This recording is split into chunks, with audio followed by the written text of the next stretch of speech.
ನಮಸ್ತೆ. ಶ್ರೀ ಪರಂಜ್ಯೋತಿ ಕಲ್ಕಿಯವರ ಪವಾಡ. ಇಂದಿನ ಪವಾಡದಲ್ಲಿ ತೆಲಂಗಾಣದ ಚೊಪ್ಪದಂಡಿಯ ಚಂದ್ರಕಲಾ ಅವರು ತಮ್ಮ ಅನುಭವವನ್ನು ಹೀಗೆ ಹಂಚಿಕೊಂಡಿದ್ದಾರೆ. 20 ವರ್ಷಗಳಿಂದ ನಾವು ಶ್ರೀ ಪರಂಜ್ಯೋತಿ ಭಗವತಿ ಭಗವಾನರ ಭಕ್ತರಾಗಿದ್ದೇವೆ. ಪ್ರತಿ ವರ್ಷ ನಾವು ಐಶ್ವರ್ಯ ಸಹಸ್ರನಾಮ ಹೋಮದಲ್ಲಿ ಭಾಗವಹಿಸುತ್ತೇವೆ.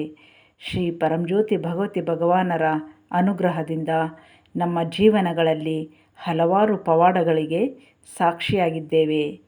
ನಾವು ಸಹಸ್ರನಾಮ ಹೋಮದಲ್ಲಿ ಭಾಗವಹಿಸಿದ ನಂತರ ಆದ ಒಂದು ಪವಾಡವನ್ನು ನಿಮ್ಮೊಂದಿಗೆ ನಾನು ಹಂಚಿಕೊಳ್ಳಲು ಬಯಸುತ್ತೇನೆ. ನಮ್ಮ ಸ್ವಂತ ಮನೆಯನ್ನು ಹೊಂದುವುದು ನಮ್ಮ ಕನಸಾಗಿತ್ತು. ಒಂದು ಸಹಸ್ರನಾಮ ಹೋಮದ ಸಮಯದಲ್ಲಿ ನಾವು ನಮ್ಮ ಸ್ವಂತ ಮನೆಯನ್ನು ಹೊಂದುವ ಸಂಕಲ್ಪವನ್ನು ತೆಗೆದುಕೊಂಡೆವು. ಹೋಮದ ಸಮಯದಲ್ಲಿ ನಾವು ಶ್ರೀ ಪರಂಜ್ಯೋತಿ ಭಗವತಿ ಭಗವಾನರಲ್ಲಿ ನಮ್ಮ ಕುಟುಂಬಕ್ಕೆ ನಮ್ಮದೇ ಆದ ಸ್ವಂತ ಮನೆಯನ್ನು ಕರುಣಿಸುವಂತೆ ಪ್ರಾರ್ಥಿಸಿದೆವು.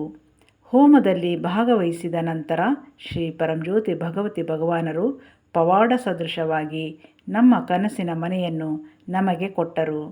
ಒಂದು ಸುಂದರವಾದ ಮನೆಯನ್ನು ಕೊಡುಗೆಯಾಗಿ ನೀಡಿದ ಶ್ರೀ ಪರಂಜ್ಯೋತಿ ಭಗವತಿ ಭಗವಾನರಿಗೆ ನಾನು ತುಂಬ ಕೃತಜ್ಞಳಾಗಿದ್ದೇನೆ. ಶ್ರೀ ಪರಂಜ್ಯೋತಿ ಭಗವತಿ ಭಗವಾನ್ ನಿಮಗೆ ಅನಂತ ಕೋಟಿ ಪಾದ ಪ್ರಣಾಮಗಳು.